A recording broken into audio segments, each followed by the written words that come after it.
Very happy to welcome to Forward Guidance Nanette Jacobson, Global Investment Strategist at Hartford Funds. Nanette, great to have you on Forward Guidance. How are you doing?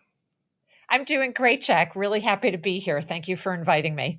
It's my pleasure. Nanette, as we sit here in the middle of September, how are you thinking about markets? What is your, let's say, most overweight asset, most underweight asset, and why? So maybe we should just start with the economic backdrop because I think that's really important to where we're invested.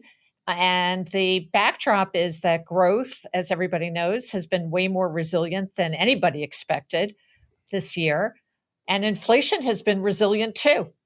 So we're looking at a very different economic picture than we have been enjoying the past 2 decades. So we are seeing a more challenging environment over the next 12 months. And because of that, we are actually slightly cautious on global equities. We're more positive on bonds. This is the first time we've been 10-year yields are now close to 4.5%, and real yields are 2%.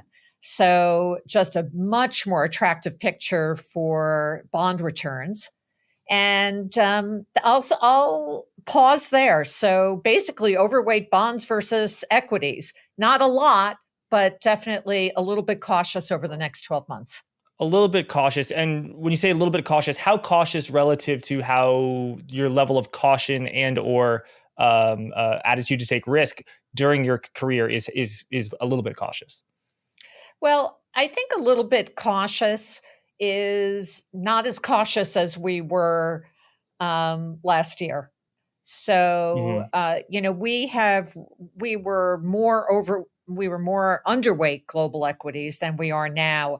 And like many strategists, we did not expect the economy to be as resilient. We did expect inflation to be higher than expected. So we've reduced that underweight, and now we're close to neutral, though slightly cautious. Do you have an outlook on countries, overweight, underweight, US, China, or sectors as well? Yeah, well, I think that's where the interesting opportunities are. When we look at the US, we see a couple of challenges. The first is that, as we know, valuations in the US are way more expensive than in other regions. So that's the first challenge, valuations. The second challenge is that the index is so concentrated in a few stocks and a few sectors, and everybody knows what they are, but it's technology, it's communication services, consumer discretionary, and those are the seven mega cap tech stocks. And they've accounted for almost 90% of the total returns this year. So you're looking at a very concentrated index. And if we get higher rates, higher inflation, those companies are at risk in terms of their multiples. So that's why we're looking actually in international markets. We're looking at Europe and Japan, as you said. But interestingly, international for us really means Japan.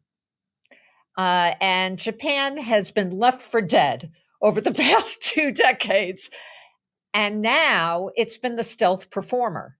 So, would you be surprised to know that Japan in yen is up 31% year to date? Okay, almost twice what the US markets are. So, you might say, well, has it gone all the way? But we actually think there's a further runway for Japan to continue to outperform the US. Europe, not so much because Europe is facing recession. And obviously, they're very exposed to a China slowdown because they're so reliant on exports. So, in order of ranking, we like Japan, Europe, and bottom of the list is US. And the overvaluation of US stocks, how much of that is concentrated in A, the technology sector, and B, the mega cap stocks? And I recognize that there's a lot of overlap between A and B. Because I've seen some folks who traffic in mid cap, small cap, micro cap securities, and they're able to find some bargains at the table. And I think it's not as such as the case of 2021, where every stock was pretty much not overvalued, but overvalued relative to history on a historical basis. Every Yeah, part of no, the market. that's fair. I think that there are a lot of, I mean, we're seeing a lot of dispersion, which is a fancy term for some stocks really outperforming and some stocks underperforming. So really what you're saying, Jack, is that it is a stock picker's market. We really believe that because some stocks have been, value stocks, for instance, have really been punished in this environment. And so I see a lot of value in value oriented companies. Also, because investors have gotten, even without doing anything to their portfolios, they've gotten way over their skis in the tech sector and those, big stocks. So I think I'd be careful about small cap and micro cap Yeah, yeah, yeah. because if we are going to go moving into 0, 1% growth, which, we're seeing signs that the economy is starting to slow down. You don't want to be in companies who don't have earnings. Mhm. So you need to be really careful on that score. Oh, I did a little chart today, and I looked at, everyone talks about quality stocks. So I looked at a quality ETF, and I compared it to the S&P 500, and it had virtually the exact same returns, suggesting that maybe the S&P 500 has a lot of quality stocks, however that's measured. Uh, the quality, it's a factor. Can that account for some reason of the relatively more richer valuations in the U.S. relative to Europe and Japan? In other words, it's just better companies. Like, for example, can you believe that Nvidia is trading at a 20 price to sales, and some not so good company has a price to sales of 2? And the answer is yes, I can believe that, because Nvidia has a great track record of growing profitably and in new sectors. And sometimes some stocks are just not great. Yeah, yeah, yeah. But I think you just don't want to be as binary as that. For sure. These are great companies. There's no question about it. They have tremendous earnings power. And if you start thinking about generative AI, which is a big discussion that we're having, that really could, the addressable market could be enormous. That could be yet another bridge to a new set of earnings. So, I want to both defend what you're saying, but also be a little skeptical, because the question is, do valuations already account for that? And are they Hmm. maybe Hmm. overly exuberant, right? And we're seeing that in some of those big tech stocks, that they are really pulling back recently because of expectations, that interest rates may still go up, which is not a great thing if you're discounting future earnings. And second, that the exuberance about artificial intelligence may be very good over the long term, but maybe over the next 12 months may have gotten a little bit overdone.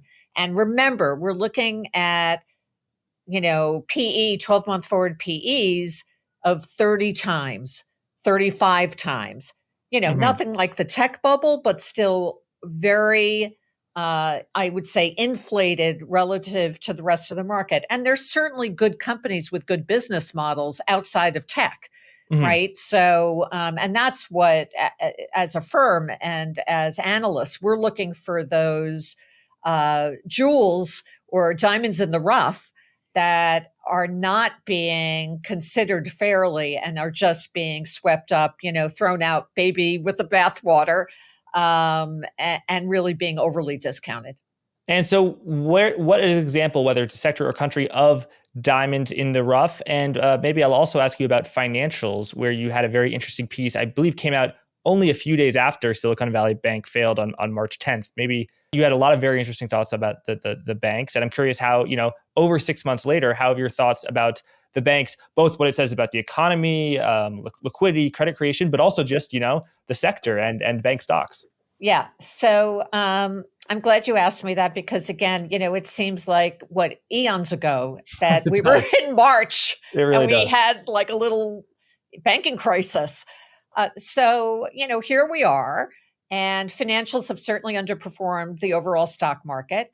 Regional banks have done even worse. So it's not like the problems haven't been recognized. The question is, going forward, what can we expect? And I am still concerned, as I put in that piece, I said, the really vulnerable spot are regional banks. They're the smaller banks. And the reason I'm still concerned is because of commercial real estate. So commercial real estate loans, 70% of regional banks' books are concentrated in commercial real estate. That's where all the loans are. And, we're just seeing the byproduct of high office vacancy rates, malls, where I don't know if you've been to a mall recently, but except for, a couple of stores, they're not exactly booming with traffic. So I think that commercial real estate is still a cloud that hangs over the regionals. The large mega banks are in, Mhm. a lot better shape because actually higher interest rates, the old adage is that higher rates are bad for the banks because their net interest margins get squeezed. Wait, But sorry, Nana. That may be the old adage, but the adage that I would consider the old adage that I saw on CNBC maybe 2019 as well as 2021 is that rising rates are good for banks. I just want to make sure. I think what you said, I think, is the old adage that rising rates are bad for banks. Did you mean to say good for banks or bad for no, banks? no, no. The old adage was that they were bad for banks because they'd have to pay higher interest rates on deposits. You've been very, very right. What I'm saying is that a lot of people on the television channels in 2021 were saying that rising rates were good for banks, but your Oh, prognostication it was actually correct. Although I would say rising rates can be good for banks if it's 25 basis points in March and then another 25 basis points in September, if it's really slow like that. But a super yes. fast interest rate hike, that is where net interest margins compress, especially for the smaller banks or Yeah. not regional banks, I should say, because the deposit costs go up. So they can't they can't hide it like in a No, no. yeah And they're under pressure, right? They're competing with 5% T-bills. That yeah is to me, 5.5 yeah. right? That is the big change in this regime is that cash is really attractive right now, and it's providing a really competitive asset for any investment. That said, I actually like bonds at these levels Mhm. because cash is a great, really short-term investment, but eventually cash rates are going to come down and the markets are going to anticipate the slowdown in the economy because of all the Fed hiking, and bonds will do well. So the market is currently pricing in a few cuts in 2024 that the Federal Reserve will cut interest rates. Not as many as it was when you wrote that article on March 14th. But do you think that the Federal Reserve will cut not as much as the market thinks, as much as the market thinks? So it's fair value in the 2 year, or do you think actually no, the Fed will cut more than what's priced in? Yeah, I think at the moment it does look to me like inflation is going to be stickier than what the market expects. As you said, the market's expecting, 3 or 4. They're expecting, actually, I just looked this morning, about 100 basis points of rate cuts next Mhm. year, Mhm. 2024. So this is where the inconsistency comes in. So if they're forecasting more cuts than the Fed's forecast, wouldn't that mean that there's going to be a recession or something close to a recession? In which case, equity markets are not priced for that, at Mhm. least US equity markets.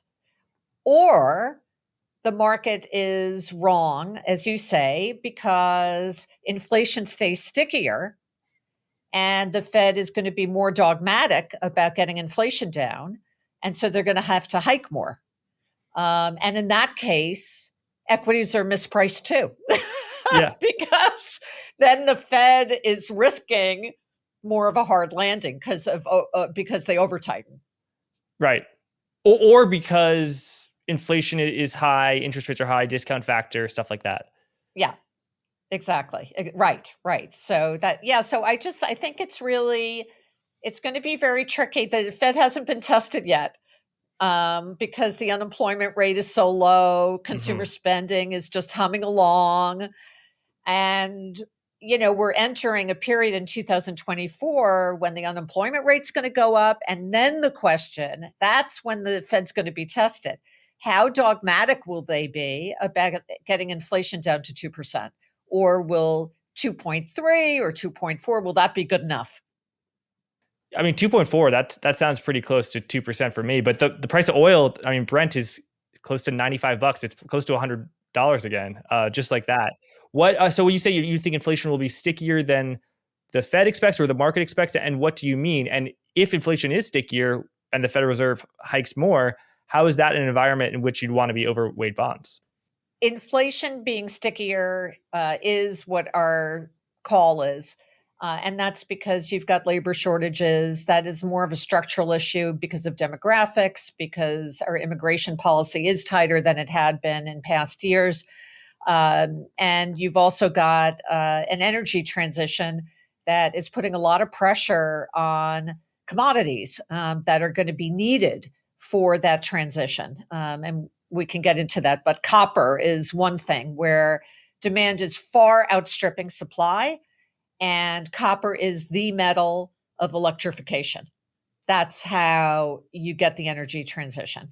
And then there's deglobalization. So deglobalization is moving from an environment where supply chains are very efficient, labor you can export anywhere in the world, and it is really, takes the pressure off of inflation because supply chains are so efficient.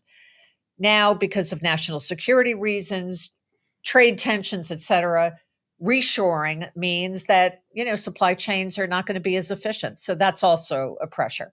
Those are the structural elements of inflation.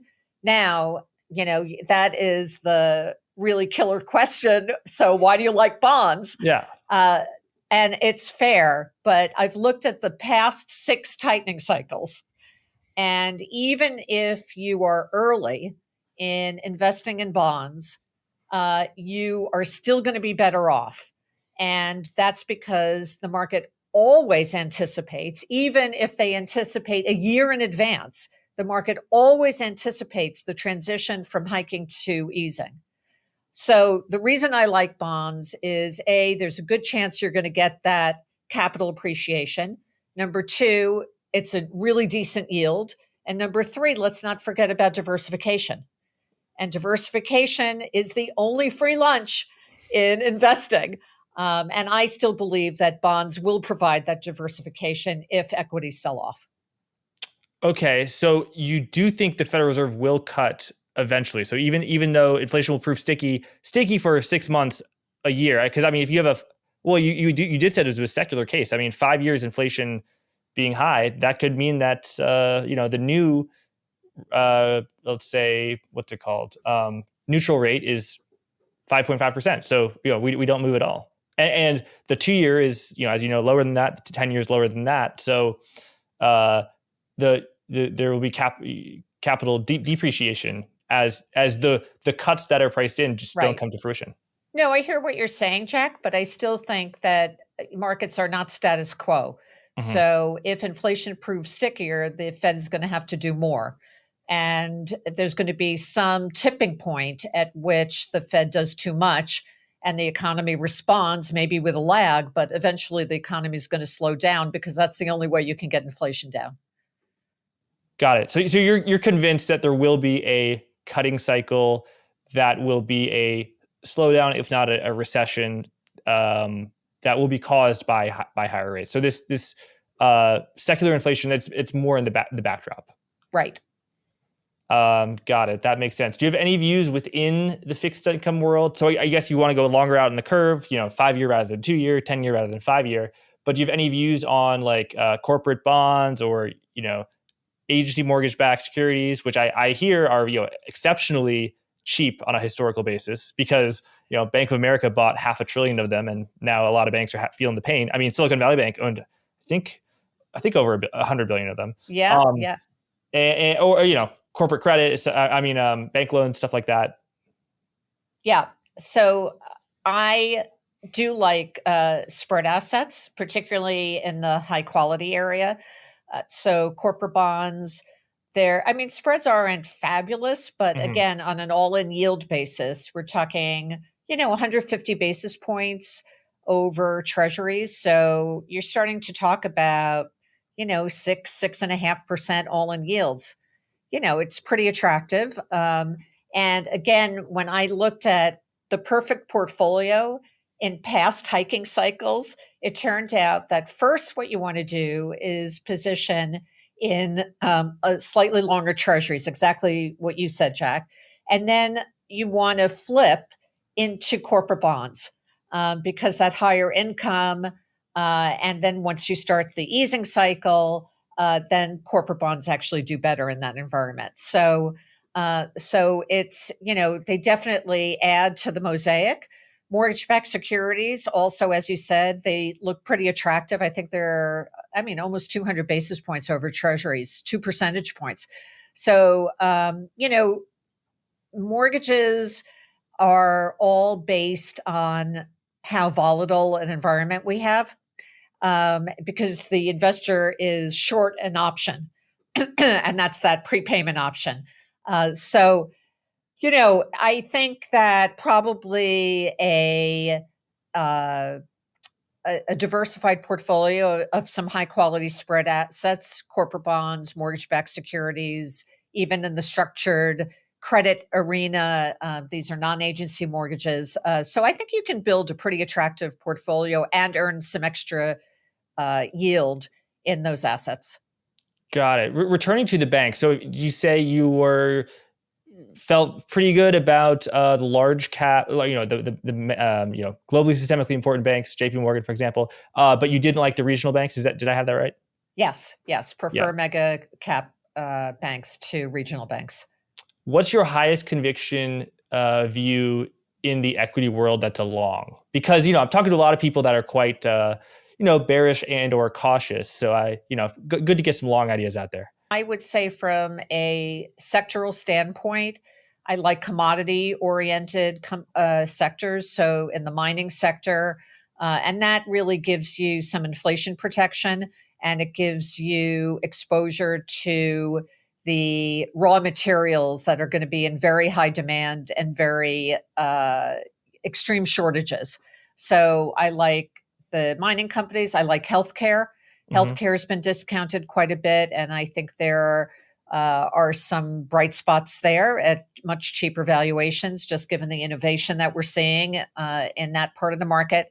And then outside of US equities, just looking at global equities, I'm going to pound the table on Japan Okay. again. And also active management, because you're going to want your manager to be able to overweight Japanese stocks. And in Japan, I like financials quite a bit. They have started to loosen the reins on yield curve control and letting the 10-year start to float up. And that's going to go straight to the bottom line for Japanese banks. And I like some of the other cyclical companies in Japan, like auto supplies and other manufacturing companies, insurance companies too. So financials and manufacturing.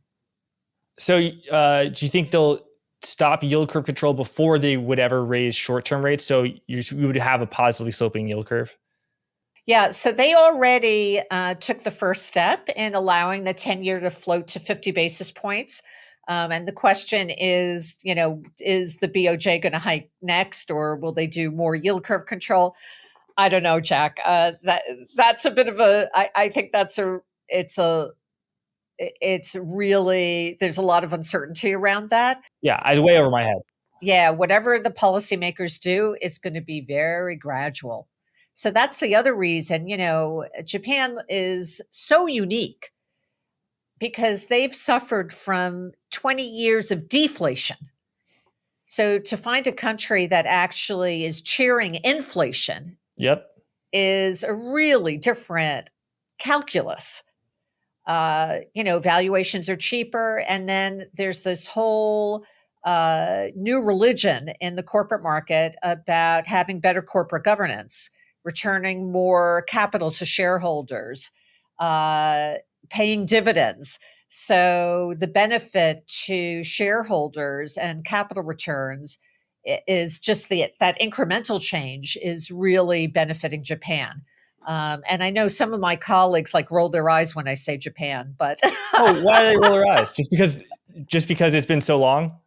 yeah, because it's been just so beaten up and like no hope, and everybody says the demographics are terrible, and they are, but they're terrible, everywhere in the world. China's demographics are worse than Japan.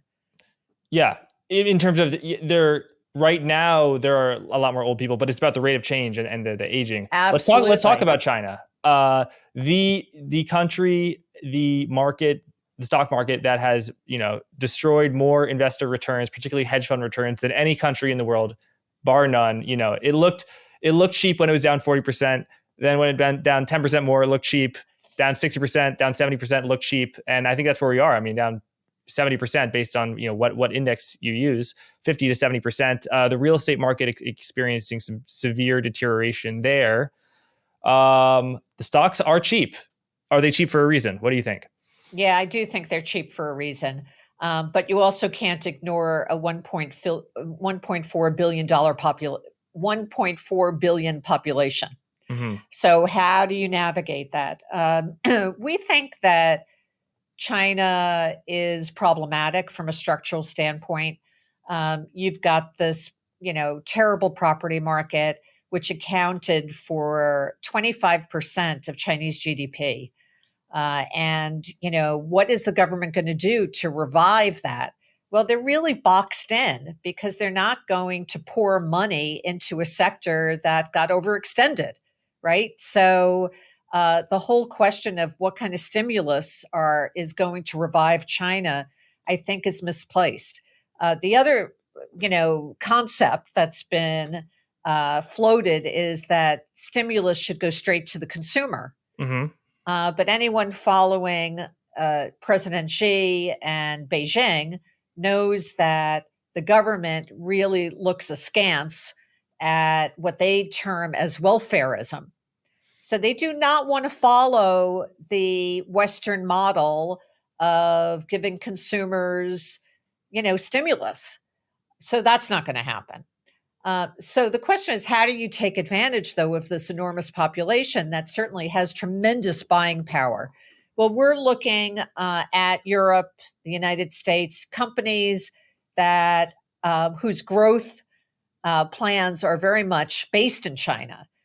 So there are technology companies who depend on China. Mm-hmm. There are manufacturing companies and companies that are really reliant on domestic consumption in China, right? So travel companies, et cetera. So there is a way to play China without being directly invested in China. Still, I think you have to be cognizant of the reality that geopolitics are probably at their lowest point between the U.S. and China since, we're kind of in Cold War times with China. So there is always that risk that there are going to be restrictions or limitations either slapped onto China or China slapping them onto us. So I think the way to deal with that is to invest, A, in emerging markets outside of China, and B, in Western markets that sell to the Chinese consumer. Why would you say that the returns for the European stock market have been so pedestrian since, let's say, 2007 or 2011, however you want to say it? And if you're bullish on Europe or an overweight Europe, what's going to be different for the next decade that was not true over the past decade? Are you saying why has Europe underperformed for so long? Yeah. Oh, okay. So, I think again, it comes down to the tech phenomenon.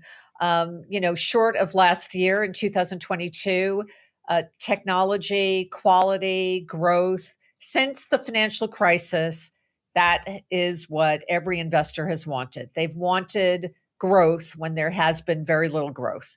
And that has really centered on technology, which is a much smaller part of the European markets.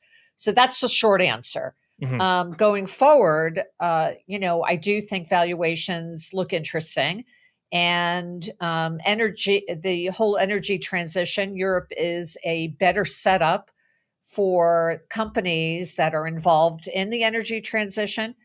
Europe has more value-oriented companies than the US. So if there is some kind of manufacturing renaissance, and there are subsidies going to all these industries in the Europe and US, and even the subsidies for the energy transition in the US are inviting companies to invest in the US. Mm-hmm. So that whole transition, and that's why I think clients really should look at their portfolios and see if they've got an overweight growth versus value, because you can get more value exposure either in the US markets or in European markets. Yeah, that makes sense. So I have not kicked the tires like I should have on U.S. fiscal policy or the Inflation Reduction Act IRA you just mentioned.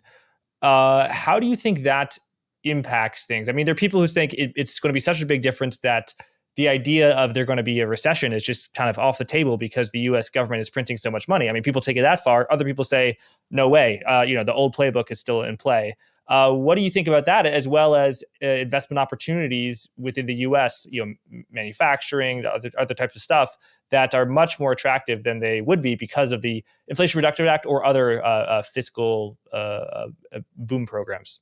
Yeah. So, the fiscal situation, let's start from where we are today. So there's a $1.7 trillion deficit. We are looking at $33 trillion of outstanding debt. It's something that my clients are always asking about, like, does it matter?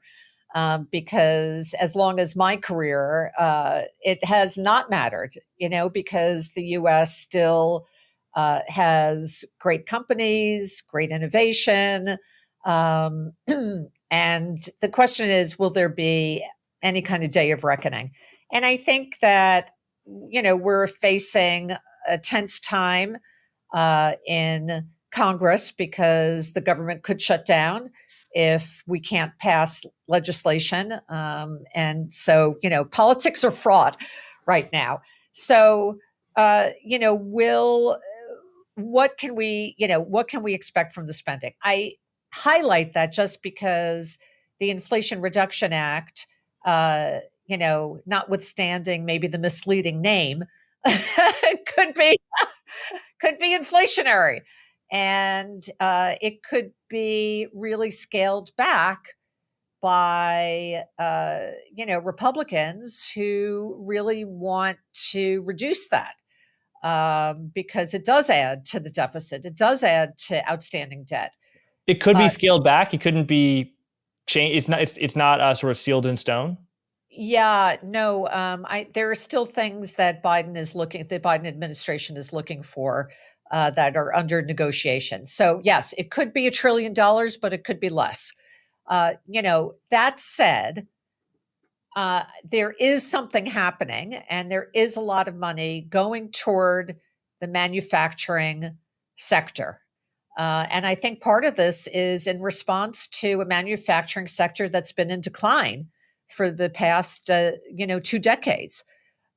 So I do think that all the spending, all these subsidies, the fact that the energy transition is in part being underwritten by the government does set up opportunities in various sectors.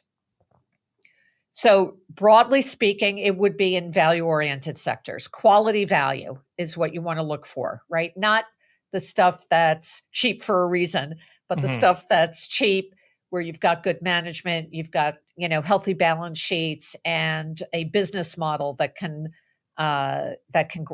grow.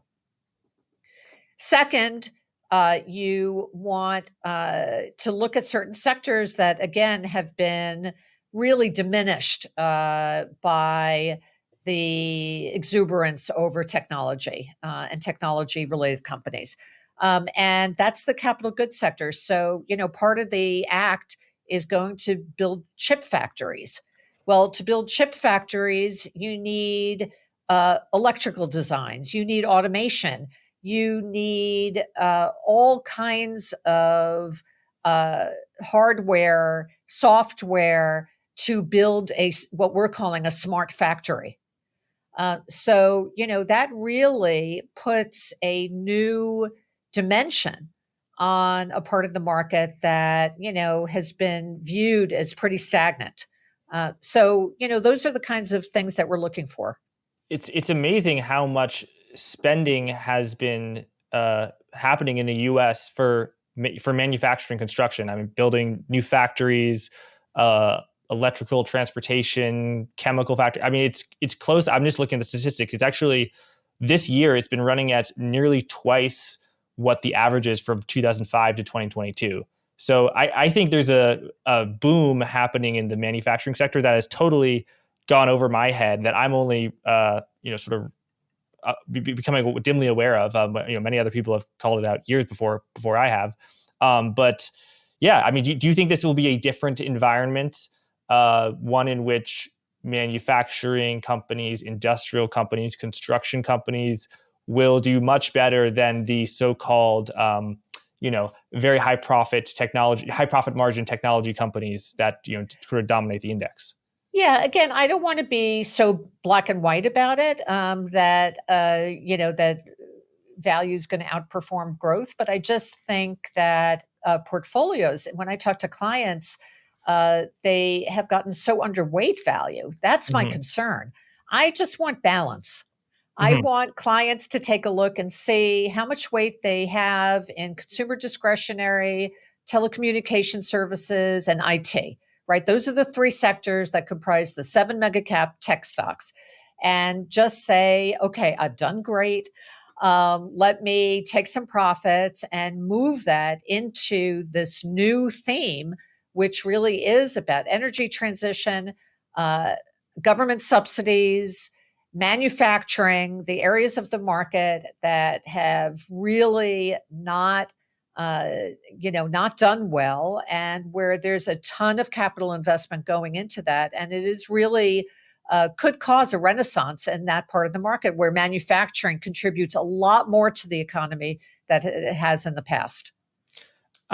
So if you expect a recession, and I just want to say if, because I want you to clarify that point, maybe in 2024, late 2024, early 2025, whenever, how severe of a drawdown in stocks do you have? I mean, do you think it'll be a mild recession where stocks go down a ton, like 2001 to 2003? Will it be a severe recession where they go down a ton, a mild one where they go down like 10%, nothing at all?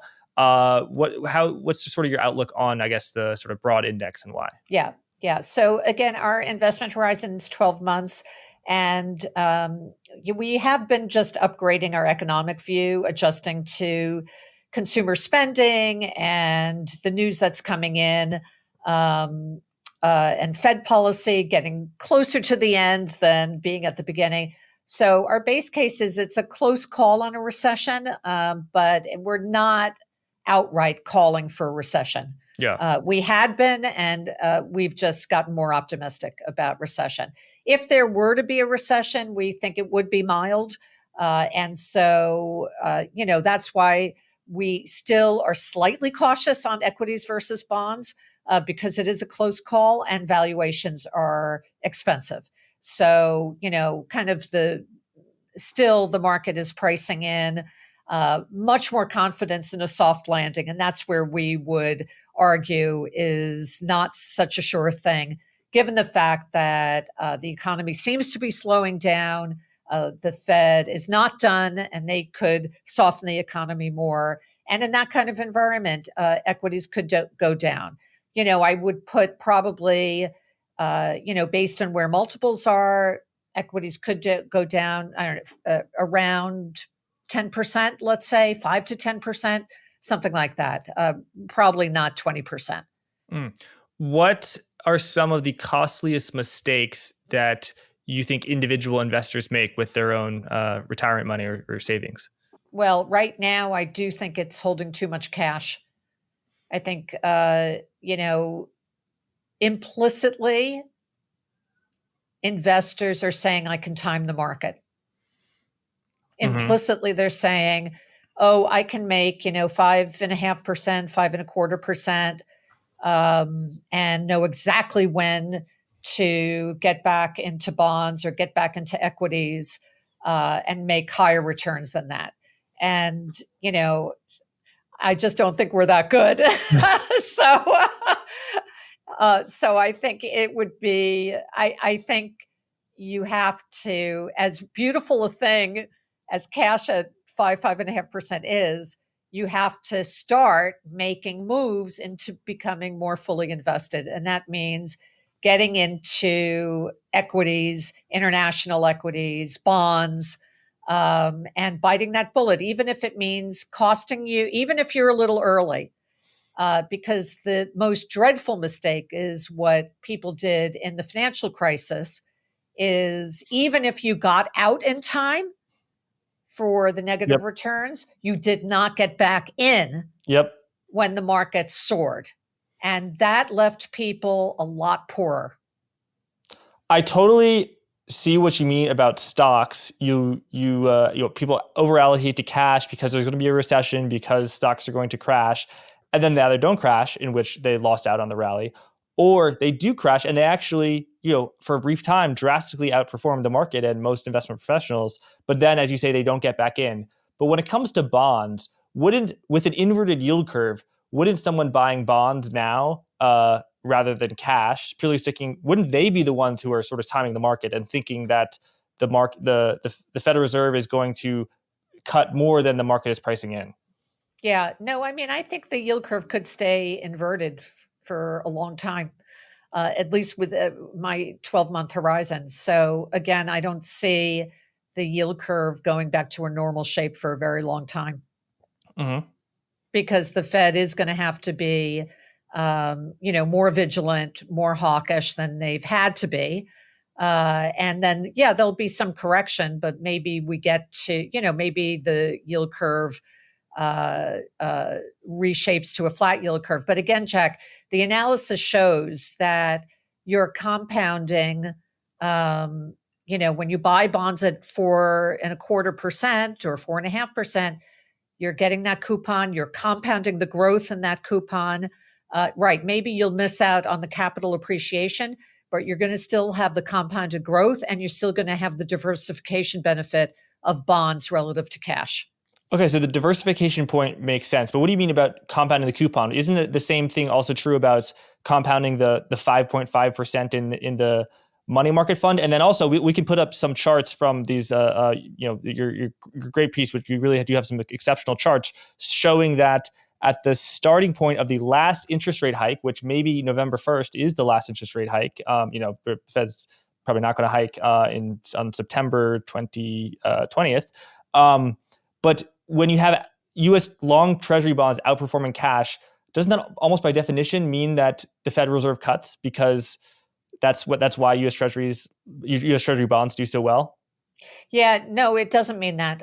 Sorry to counter, but having done the research, what Please. happens is that the market can anticipate the easing up to, in the 2004 to 2006 cycle, the market started rallying, 10-year yields started rallying 13 months before the Fed eased.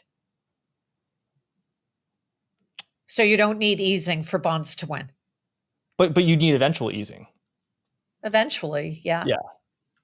I'm just saying that the cycle is, I'm not saying the cycle is dead. I'm just saying it looks different, that, the timing is different. It may take a lot longer for the Fed to ease, but you don't need easing for bonds to win. Okay. And if you wait until the Fed eases, you'll be too late. Yeah, that makes sense. Right. That makes sense. I guess I'm just saying that it's predicated on an eventual Fed easing that will be more dramatic than is currently priced in. Because if it's exactly realized, you're buying a 4% coupon now, and you're going to get a 4% coupon, and the coupon will stay at 4%. Yeah, but you're also not right. What you're also not accounting for is that eventually, when the market does ease, you're going to be making less and less on your cash. So the compounded returns are going to be at lower yields. Absolutely, but I'm saying that it is in some way a bet on the lower yields. And when you're saying you can't don't stay in cash, time the market, like presumably, yeah, don't stay in a lower yielding security, invest in a higher yielding security. But I'm saying we have an inverted yield curve, like 5.5% versus the 4%. Yeah, yeah. I can see where you're invested, Jack, but you want to you want to argue this point. I mean, we may have to agree to disagree. Yeah, yeah. Uh, Well, yeah, we'll get to go through it. I'm just saying that you have the benefit, right? I mean, you could. It's not riskless. Obviously, all these things are views, and they have risks attached to them. And the risk of the bond strategy is that we have higher than expected inflation. The Fed has to do much more. The equilibrium rate of interest rates is much higher. All those things are true. And in that case, it's not going to work. I'm just saying, with my research and my firm's research, and based on history, the outlook seems like you're earning decent returns. Real yields are higher than they've been in decades. You'll have the benefit of diversification if the equity market goes down. And you're earning a decent yield. Got it. Well, it's funny that we're on this tangent, because when I originally asked my question about what is the costliest mistake you think investors make, your response, which is a very interesting one, was about like right now in terms of allocation. I was more asking behavioral and a long term basis. It's looking in the rearview mirror. Yeah.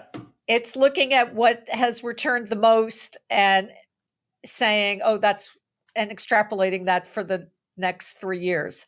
And then, saying, okay, whatever this, it's very hard to have the courage, because it does take courage to say, I'm going to take profits. I'm going to be a disciplined investor, take profits in a sector that has performed well, and rotate in a sector that has done poorly, but has brighter prospects.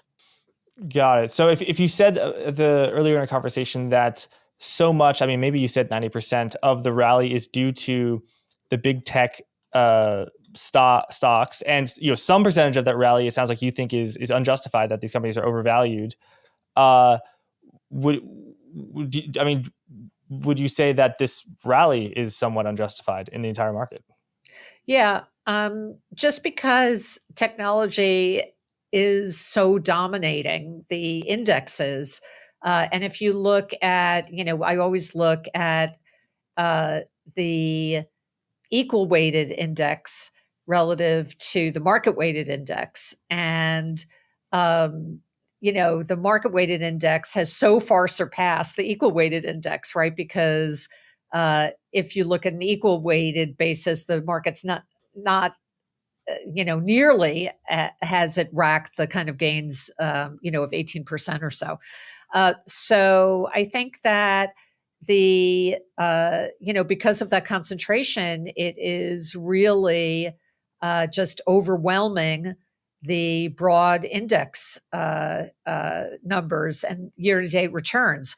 So I just would encourage people to look at markets that are more evenly balanced by sector and, by value versus growth. The U.S. is just a highly concentrated market.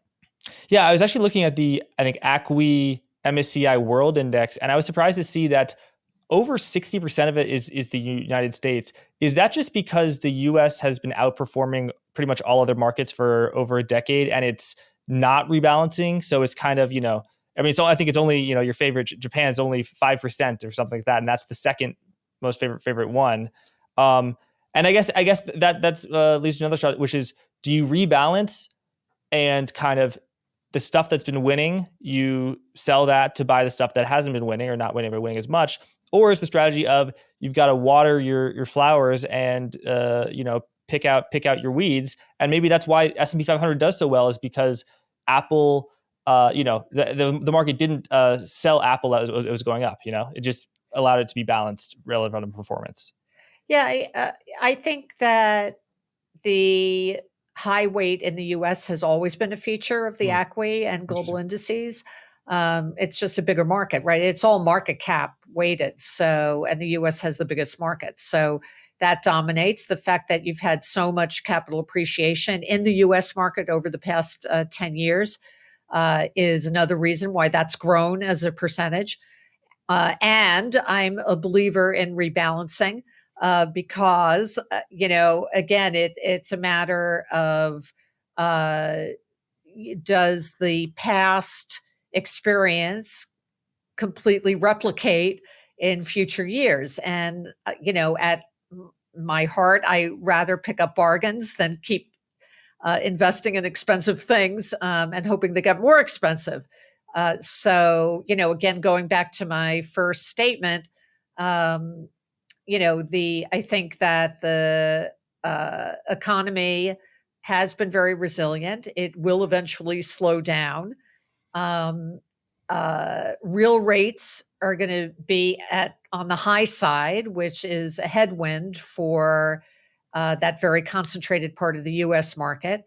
And so I think it's time to rotate. And September or October, it's the new January. So you want to relook at your portfolio and reallocate. Got it. What would you say the odds are of, and this is not my base case at all, but if you have a parallel to the .com type, or maybe you can share your insights from that period, but interest rates were high, but the stock market and kept on climbing, and the speculative market just kept like. I'm not disagreeing with you. First of all, I don't even agree with what I'm about to say, but I'm not disagreeing with you that like large cap tech stocks are expensive, and some bubblicious stocks that are not unprofitable companies are expensive, although not as much as 2021. But it can always get more expensive. The bubble can always get bigger. I'm not saying that this is a bubble, right? Yeah, and valuations are not nearly what they were back in the tech bubble, right? I mean, Mm-hmm. you're looking at valuation multiples of 70 times. So they're expensive today, but they're half of what they were then. So, yeah, I'm not predicting a bubble. I think, a lot of it depends on generative AI. If it turns out, let's say that the productivity gains from generative AI and are really meaningful, then you've got I'll just be wrong on my call, and you will have a situation. It's the one, miracle uh, on GDP that we can hope for, which is the productivity miracle. Mm-hmm. If you can get GDP to grow more than inflation, that is the way that you reduce our debt Mm-hmm. and our deficits. So that would be an incredible outcome. And I'd happily take being wrong over the greater good to the economy and to the, US equities, et cetera. So yeah, that's a risk case that could be, really cause tech to continue to outperform, US to outperform. I would say that's really the one risk case. But I don't think anybody has visibility on that right now. And when the expectations meet reality, and at what point that's met with some reordering of or sequencing and of time and results, et cetera.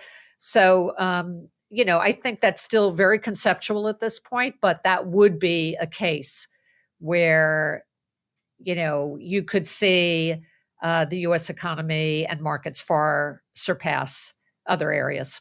Yeah, I mean that would be a good situation. I'd happily take being wrong too if Right. everything worked out for Right. the economy and everyone. Nanette, we'll leave it there. Thanks so much for coming on and sharing your views.